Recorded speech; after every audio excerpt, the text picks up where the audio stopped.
How many of you are actively engaged in working with those people or someone with a disability? I'm here to tell you it is time to get in the game and get off our rear ends and become involved. When I was 12 years old, I was lucky and fortunate enough to be introduced to my cousin named Junior. Virgil Swimmer's his name, but we call him Junior. And I thought, Junior has severe Down syndrome. And I thought, you know, this will be a good opportunity for me to come over and do some service and get to know him and spend some time with him, and we'll see where this goes. Little did I know how much I would get out of this. I started visiting him once a month with my dad. Junior loves basketball, loves it. Go over to his house and it's really hard to understand, but he calls me Motley. He can't say Michael, but he's like, Motley, let's go play ball with, and he always talks about Michael Jordan. So he throws me a basketball, and I'm like, all right, let's go.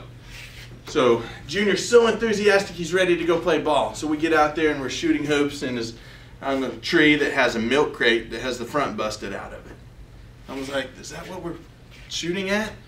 He didn't care. To him, we were in the NBA Finals. He was out there on the court shooting baskets, ready to go. He was so into it. He was in the game. He loved it. His passion was contagious. There we go. That's the word. That's a heinous word to try to remember in the middle of a speech. So it was contagious. So I was getting into the game. I wanted to play basketball with him. So he throws me the ball, and I was like, wow, this is awesome. And I take the ball, and I go to dribble. Whoa, the ball's flat. He didn't notice. He picked the ball up and still dribbled and went and shot a basket. He didn't care. He didn't care. When I was given a basketball when I was younger to play with my friends, we had been given a flat ball. We took the ball, we bounced it, we can't play. Ball's flat. Does anybody have a pump? Nope. All right, let's go do something else.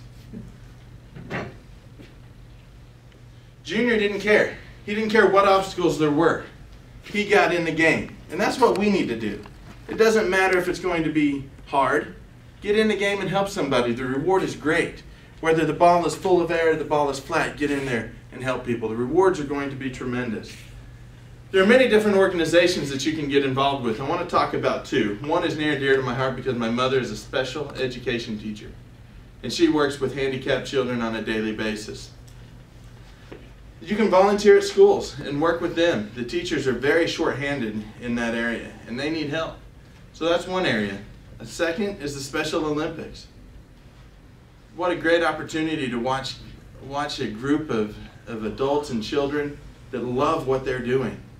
I promise you, if you get involved in working with handicapped adults and children, you will learn to love them, and you will get more out of it than they will. I know that I have.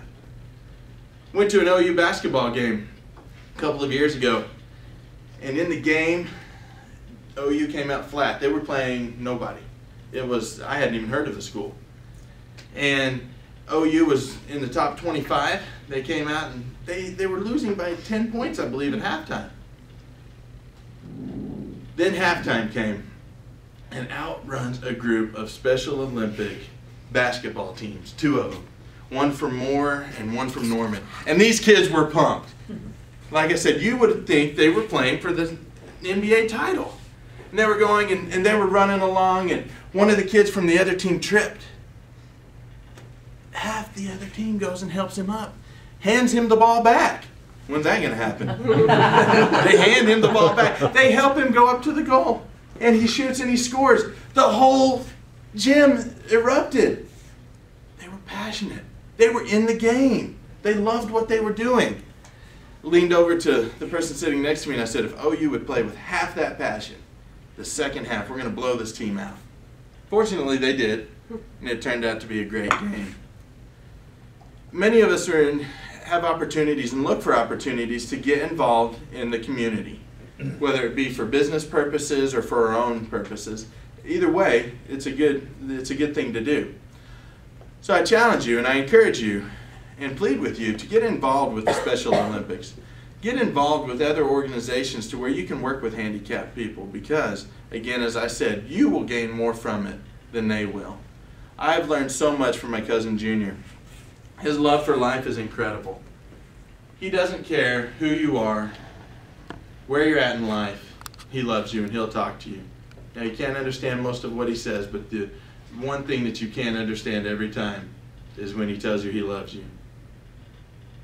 I've volunteered at many different organizations in the community.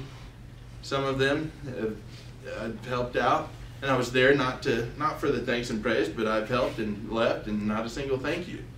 Didn't feel real fulfilling. Again, like I said, I know why I was there.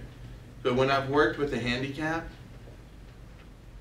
it has always come back to me tenfold, and I feel like it wasn't even work. Great opportunity to volunteer. So again, what I want to ask you to do today is to get in the game. Whether the ball is full of air or the ball is flat, you will gain so much out of it. Mr. Toastmaster.